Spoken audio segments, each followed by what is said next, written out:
I supported my husband's music dreams for 10 years while he did nothing. When I finally left, he revealed his true colors and I discovered his dark past. I, 29, never thought I'd be in this situation, but here I am, contemplating the end of my marriage to Brock, 31M. We've been together for almost 10 years, and looking back, I can see the red flags I missed along the way. Brock and I met during my freshman year of college. I was 19, bright-eyed and eager to start my new life. Brock was a senior, 21 and seemingly worldly to my inexperienced eyes. We met at a local coffee shop where I was working part-time to help with my expenses. Brock would come in almost every day, order the same thing, a large black coffee, and sit for hours, scribbling in his notebook or strumming his guitar. I was immediately drawn to him. Brock had this aura of creativity and passion that I found irresistible. He'd talk for hours about his dreams of becoming a famous musician, and I hung on to every word. When he played his songs for me, I truly believed he was destined for greatness. Our relationship moved quickly. Within a few months, we were inseparable. Brock introduced me to a world of art and music I had never experienced before. We'd spend weekends at underground concerts, art galleries, and poetry readings. I felt like I was living in a movie, experiencing a bohemian lifestyle I'd only read about in books. Looking back, I realized that Brock's charm masked a lot of issues. He was always behind on his rent, borrowing money from friends, and eventually me, to make ends meet. He'd skip classes to work on his music, saying that his professors just didn't understand his creative process. At the time, I admired what I saw as his dedication to his art. Now, I recognize it as the beginning of a pattern of irresponsibility. After Brock graduated, barely, with the lowest GPA possible, he decided to pursue music full-time. I supported his decision wholeheartedly. I was still in college, studying marketing, but I picked up extra shifts at the coffee shop to help cover our expenses. Brock promised it would only be temporary, that once he made it, he'd take care of everything. For the first couple of years, things were okay. Brock had regular gigs at local bars and was working on an album. He wasn't making much money, but he was trying. I graduated and got an entry-level job at a marketing firm. Between my salary and Brock's gig money, we were scraping by. But as time went on, Brock's motivation seemed to dwindle. His gigs became less frequent, and he spent more time at home working on his music. But from what I could see, he was mostly playing video games or binge-watching TV shows. When I tried to talk to him about it, he'd always have an excuse: writer's block, feeling uninspired, or needing more time to find his sound. I tried to be supportive. I'd leave him inspirational notes, buy him new guitar strings, even reached out to some of my work contacts to try and get him gigs. But nothing seemed to light that spark I'd seen when we first met. By our 5th year together, Brock had completely given up on music. His guitar gathered dust in the corner of our apartment, and he hadn't written a new song in months. He spent most of his days playing video games or scrolling through social media. I suggested he look for a job, even part-time, to help with our finances and give him a sense of purpose. He refused, saying he didn't want to sell out and that a regular job would kill his creativity. I believed him then, thinking it was just a phase he'd grow out of. Meanwhile, I was working hard to build my career. I took on extra projects at work, networked at industry events, and even started a small side business doing freelance social media management. I was exhausted, but I told myself it was worth it if it meant supporting Brock's dream. We got married 2 years ago, partly due to pressure from both our families. My parents, traditional and old-fashioned, kept hinting that we should make things official. Brock's family, who had always been wary of his artistic aspirations, thought marriage might settle him down. I was hesitant, but Brock seemed excited about the idea. He promised me things would be different, that marriage would give him the stability he needed to really focus on his music. The wedding was small but beautiful. We held it in Brock's parents' backyard, with fairy lights strung up in the trees and a makeshift stage where Brock's old band played. For a moment, watching Brock laugh and dance with our friends and family, I thought maybe things would change. But they didn't. If anything, Brock became even more complacent after we got married. He stopped even pretending to look for gigs or work on music. His days were spent entirely on the couch, alternating between video games and naps. Now, I'm the sole breadwinner. I work long hours to keep us afloat while Brock contributes nothing. He doesn't clean, doesn't cook, doesn't even grocery shop. When I come home exhausted from work, the house is a mess, and there's no dinner. If I ask him to do something, he acts like I'm nagging him.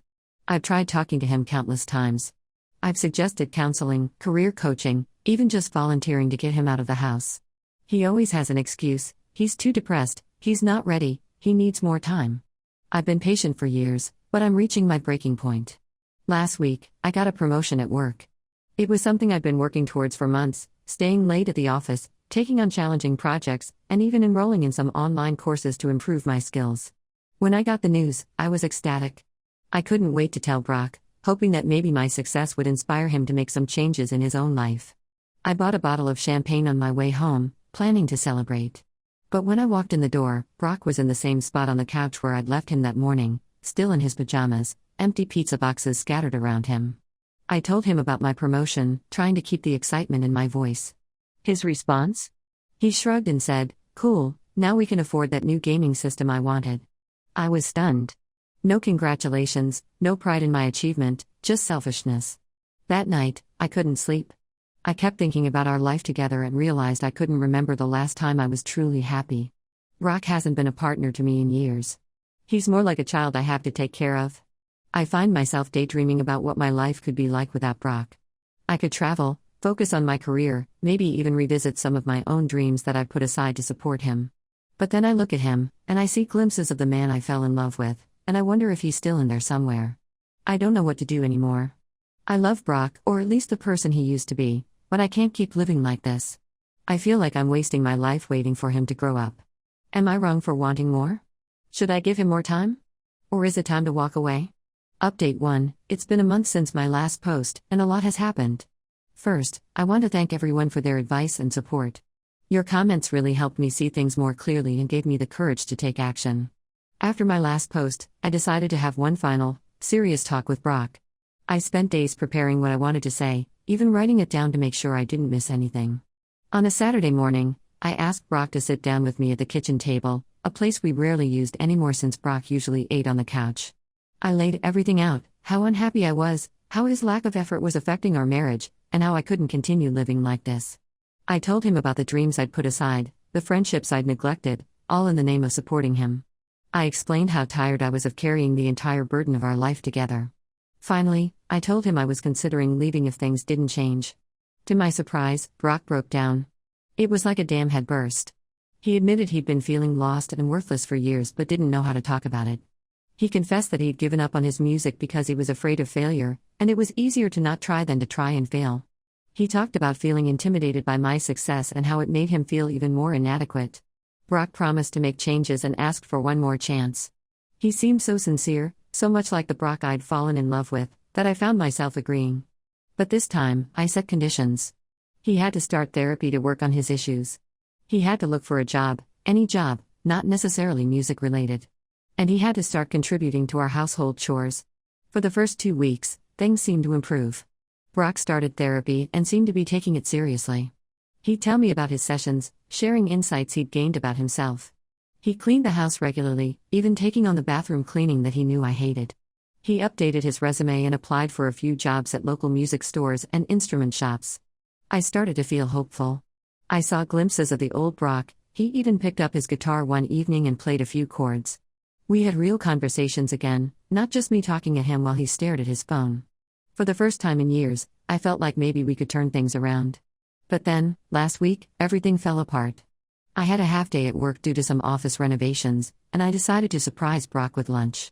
I picked up food from our favorite deli, the place we used to go all the time when we were first dating.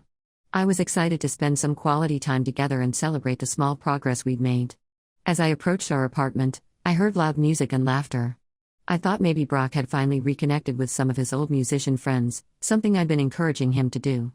But when I opened the door, what I found instead shattered any hope I had left. Brock was in our living room with 2 guys I'd never seen before. Empty beer cans and bottles were scattered everywhere. The air was thick with cigarette smoke, even though Brock knew I hated smoking in the house.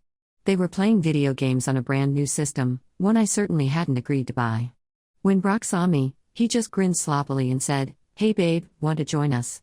He was clearly drunk. His friends looked uncomfortable and quickly left, mumbling excuses.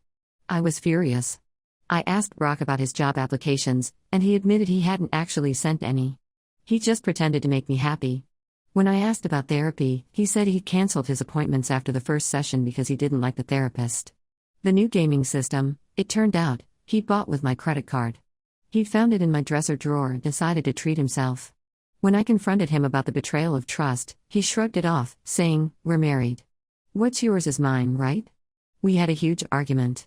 Brock accused me of trying to change him and said I was being unreasonable. He said if I really loved him, I'd accept him as he is. That was the last straw for me.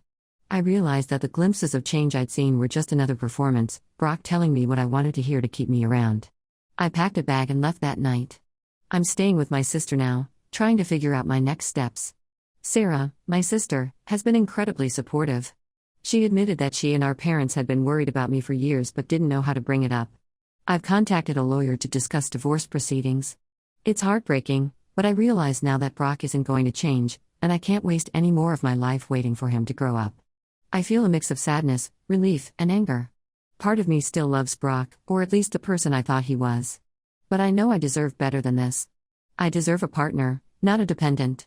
I've started reconnecting with old friends I'd lost touch with over the years.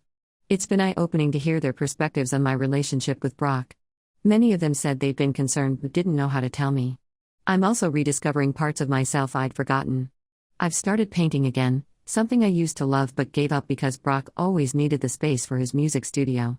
It feels good to be creating again, to be doing something just for me. I'll update again once I've sorted out the legal aspects. Thank you all again for your support.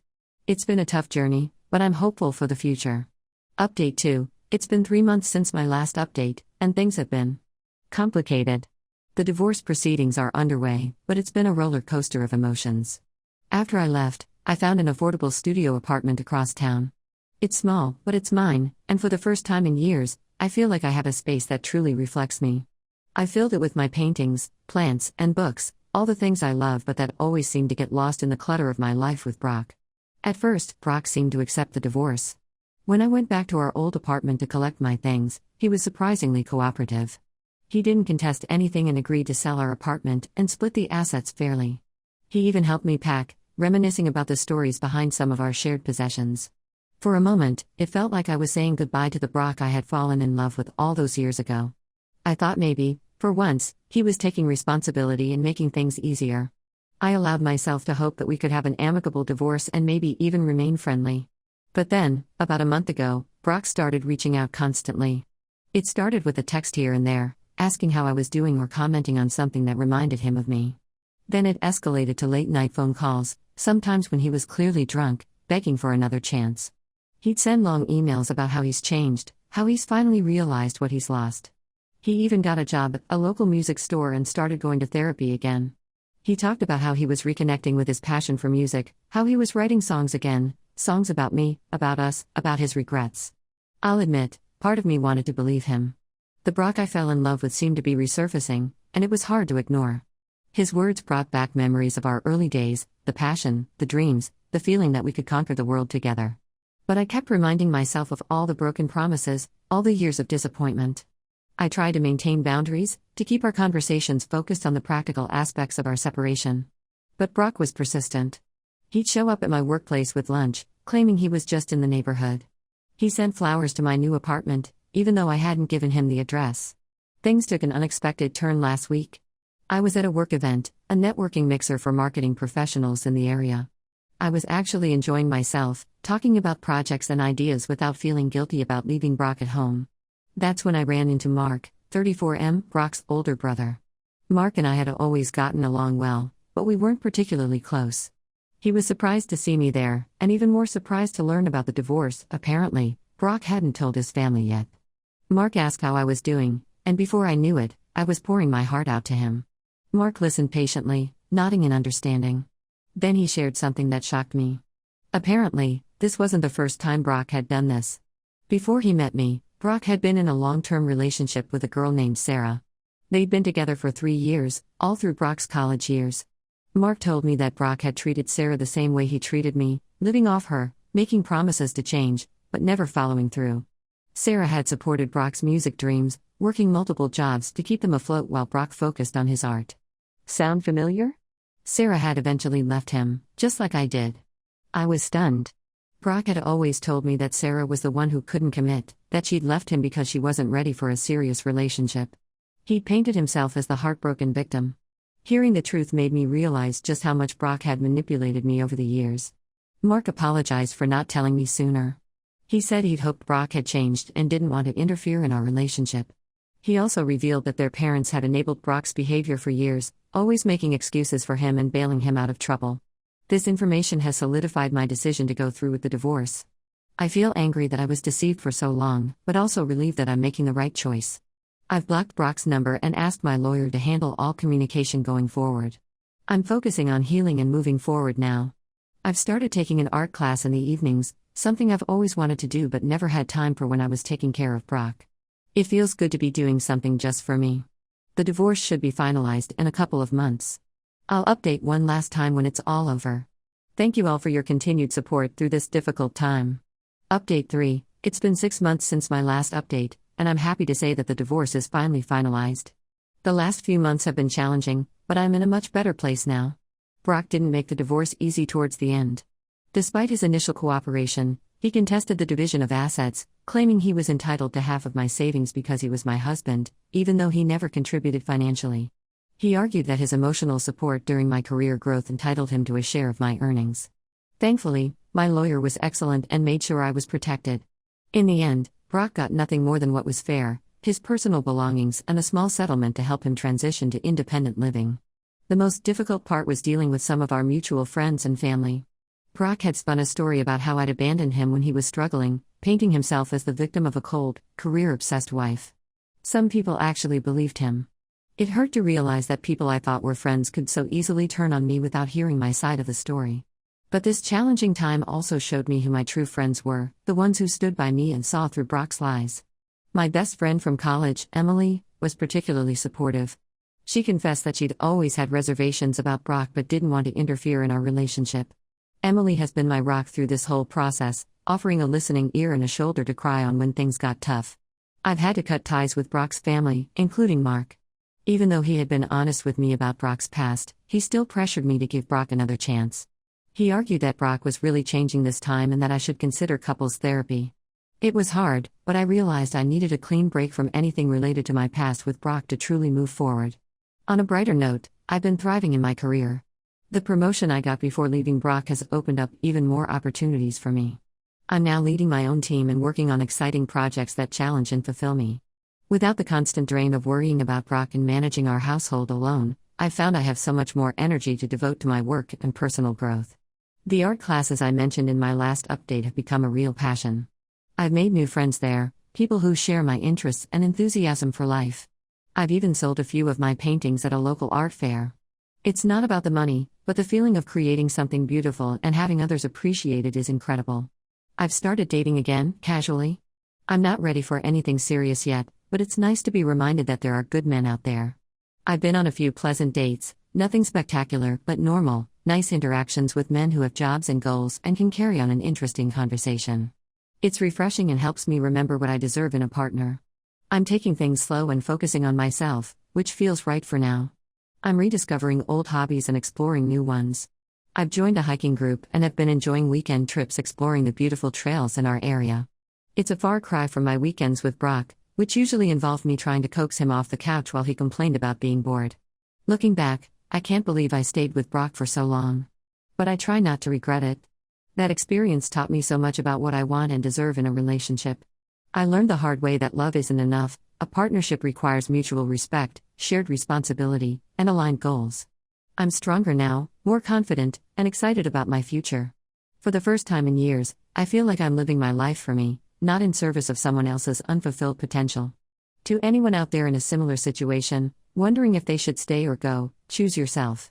You deserve a partner who supports you, who adds to your life rather than drains it. Don't waste years waiting for someone to change. Take the leap, even if it's scary. The other side is so much brighter than you can imagine. Thank you all for being part of this journey with me. Your support and advice have been invaluable. Here's to new beginnings and a happier, healthier future.